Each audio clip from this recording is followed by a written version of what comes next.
The recent moves involving Russell Wilson and Stephon Diggs have had a considerable impact, especially for the Las Vegas Raiders. When major players make a move in the NFL, there's always a domino effect, with the ripples felt across the league in ways that are often unexpected. In the case of Russell Wilson, the big news came with his official contract with the New York Giants. This news surfaced late last night, and while I'm recording this, the official announcement of his deal was made, meaning he's officially heading to New York. For Raiders fans, this brings up the pressing question: does this affect Las Vegas? The short answer is yes, and in more ways than one. The first thought I had when hearing about Wilson's move was whether or not the Giants might now consider taking a quarterback in the draft. As the draft approaches, quarterbacks like Jameis Winston and Tommy DeVito were among those who could have been in the picture for the Giants. But now, with Wilson on board, it seems less likely that they would choose to select a quarterback with the 3rd overall pick. If Cam Ward is considered the number 1 overall pick by the Tennessee Titans, this raises the question of what the Giants' next move will be. If New York is no longer considering a quarterback for that 3rd spot, what does that mean for players like Shedeur Sanders? And how does his status in the draft affect other prospects? What I believe is that Russell Wilson's move could actually benefit the Raiders. If you're in the silver and black, and your goal is to draft the best available player, this development means that the Giants might now look at someone like Travis Hunter, Abdul Carter, or any other elite talent still on the board. And if you're in the new front office of the Raiders, that makes your decision much clearer. You no longer have to worry about whether the Giants will take a quarterback, and you can now focus entirely on improving your roster. This change could significantly influence how the Raiders approach their draft strategy. If we're talking about players like Tito McMillan, Ashton Jenney, Armin Mayu, or Will Campbell, the message is clear. It's all about getting the best talent possible. It's like going to a restaurant and being overwhelmed by a long list of options. But when the list is narrowed down, you have clarity and it becomes easier to make a decision. With fewer options on the table, you can feel confident in your choices. The Giants are now one less team in the race for a quarterback, meaning that some of the top prospects, such as Shedeur Sanders, could fall to the 6th pick. And if Sanders does indeed fall to the 6th pick, there's also the possibility that another team might try to trade up to secure him. There have been rumors floating around, particularly from Dallas, that the Cowboys might try to jump into the 6th spot to grab Sanders. Now, I'm talking about real rumors here, so there is some validity to it. For the Raiders, this scenario is a win. If an elite prospect falls into their lap, they could trade down and acquire additional draft picks while still getting a player who can immediately make an impact. This is exactly what I thought when Wilson was traded to the Giants. I had hoped that the Raiders might consider trading down in the draft. I want more picks. I want more capital to strengthen both the offense and the defense. If the Raiders remain patient and continue to operate like they have in free agency, I'd be on board with this strategy. If the Raiders decide to trade down and build up their draft capital, I fully support that. And I wonder if you agree with me. If you do, then show your support for the idea of the Raiders moving down in the draft, because that could set the team up for success in the long run. Now, let's turn our attention to another major player in this offseason, Aaron Rodgers. If you don't think the Raiders are keeping an eye on Rodgers, you might be mistaken. We've already discussed this, but it's clear that the team is evaluating the possibility of acquiring Rodgers. While the Raiders already have a starting quarterback, the reality is that there are still teams out there that could benefit from adding a veteran like Rodgers to their roster. Initially, there was speculation that Rodgers might choose between the New York Giants and the Pittsburgh Steelers.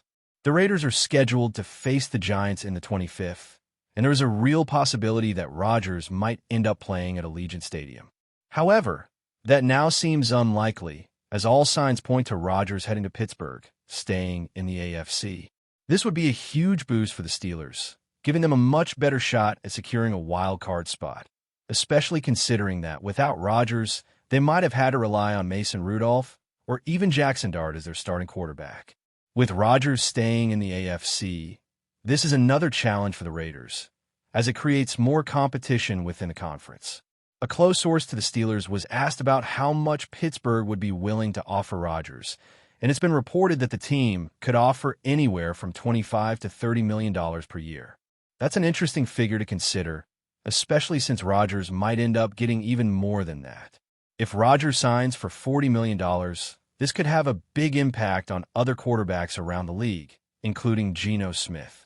His agent is surely keeping an eye on all the quarterback contracts being signed, from Russell Wilson to Sam Darnold to Justin Fields. Every one of these contracts has a ripple effect on the rest of the quarterback market. As it stands, the Raiders are negotiating with Geno Smith, and every new quarterback deal could have an influence on the terms of Geno's contract. Based on what we know, there's no major roadblock in the way of reaching an agreement. But Geno seems to be focused on getting more financial guarantees than initially expected. He's been putting in the work, and just recently, he posted a picture on Instagram showing off his commitment to the game. In the post, he was seen with an expensive sports car, possibly worth over $100,000, if not $200,000 or $300,000. There were also footballs in the car, scattered around the front seat, which just goes to show how committed he is to his craft. Geno continues to make the right moves, and the Raiders are paying attention. However, with every quarterback contract being signed, the focus shifts to Brock Purdy. If Purdy signs a major deal, it could raise the value of Geno Smith. If I were in charge of the Raiders, I'd make sure to finalize Geno's contract before Rodgers signs his, because the terms of Wilson's contract are lower than many had expected. So, the question remains, what happens first? Will Geno Smith sign his extension, or will Rodgers make his move? Many believe that Geno will get his deal done first, primarily because the Raiders don't want to rely on Rodgers to make a decision for them. Rodgers takes his time with everything, and it's clear that the Raiders are moving forward with their negotiations with Geno. Just 2 weeks ago, it was reported that the Raiders were on the verge of finalizing a deal with Geno. While things are still in motion, there's no need to panic. Both sides are well connected, and progress is being made. Now, let's dive into the next major development, Stefon Diggs. Recently, Diggs signed a new deal with the New England Patriots. The contract is for 3 years, worth $69 million, but in practice, it's essentially a 1-year deal with $26 million guaranteed. If I were with the Raiders, I'd be looking at this contract and wondering how it might affect our plans going forward. Because in the NFL, moves like these are often the catalyst for future transactions. When a top player like Diggs decides to sign with another team, it shakes up the entire market.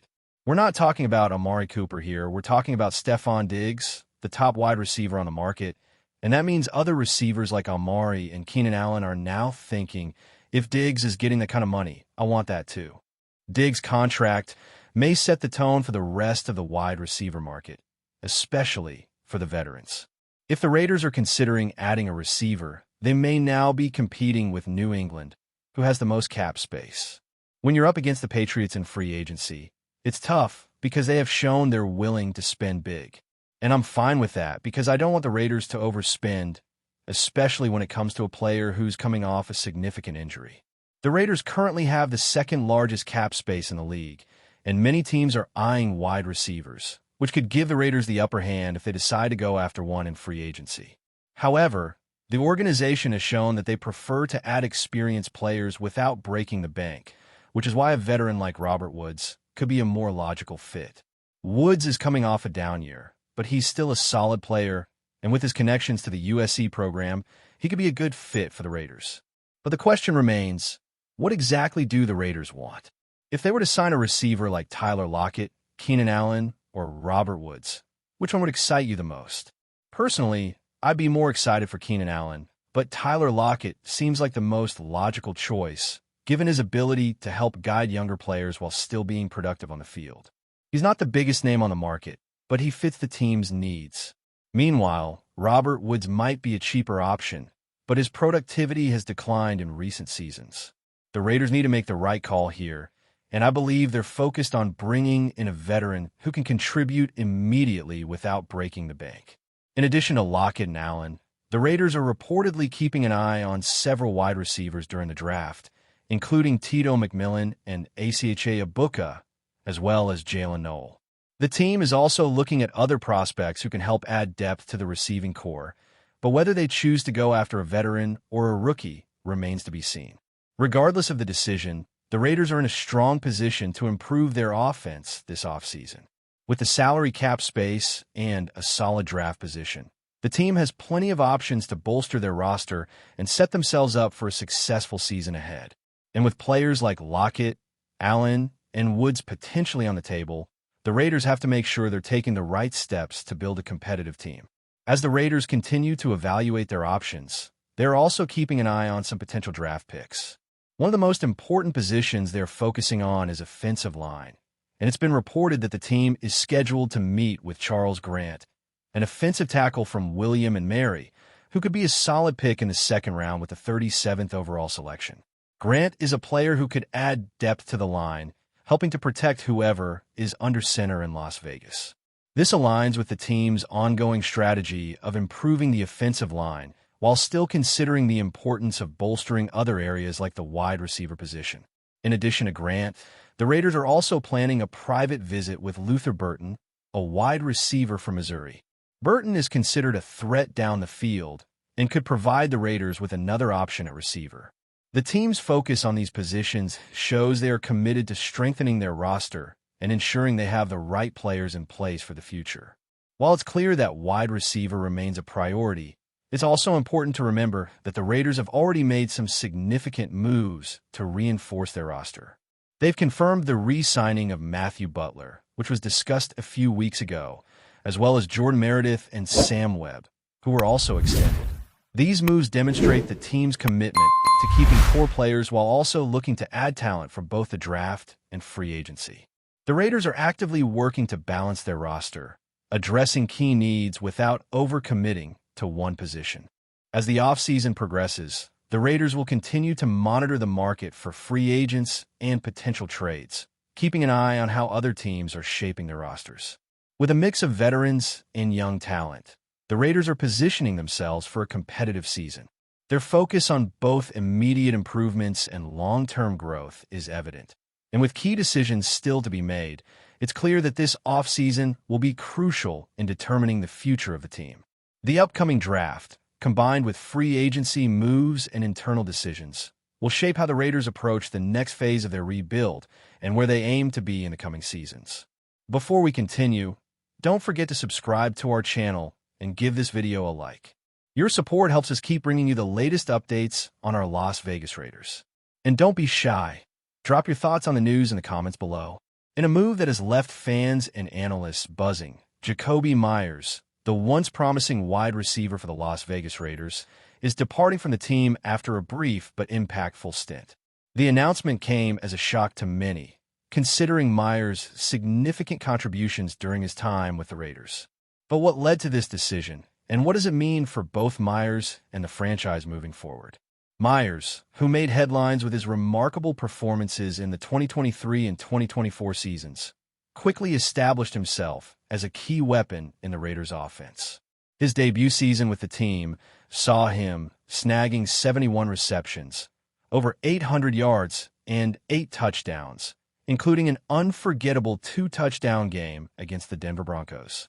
In the following season, he continued to shine, surpassing 1,000 yards and demonstrating his undeniable skill in the receiving game. However, despite his consistent performance, a sense of uncertainty loomed over his future with the Raiders. The turning point came after a series of strategic shifts within the Raiders' roster and coaching staff. Meyers, who had been a crucial part of the team's passing attack, suddenly found himself on the outside looking in. With the NFL offseason offering fresh opportunities and the Raiders eyeing a potential reconfiguration of their lineup, the decision to part ways seemed inevitable. Was this a result of the team's evolving needs, or was there more beneath the surface? Meyers' departure from the Raiders raises several questions. What does this mean for his future in the NFL? The wide receiver market is always competitive, and with his proven ability to rack up yards and score touchdowns, Meyers will undoubtedly have suitors eager to bring him on board. However, his tenure with the Raiders, while filled with standout moments, also had its ups and downs. Could this fresh start be exactly what he needs to reach even greater heights in his career? As for the Raiders, the loss of Meyers leaves a significant gap in their receiving core. While the team has shown flashes of brilliance in recent years, they now face the challenge of finding a player who can fill Meyers' shoes and continue to propel their offense forward. The departure of Jakobi Meyers is more than just the end of a chapter. It's a pivotal moment in the franchise's ongoing evolution. That's it for this update. If you enjoyed the video and want to stay updated with exclusive news about our Las Vegas Raiders, be sure to subscribe to our channel and hit that like button. We can't wait to hear your thoughts in the comments. See you in the next video.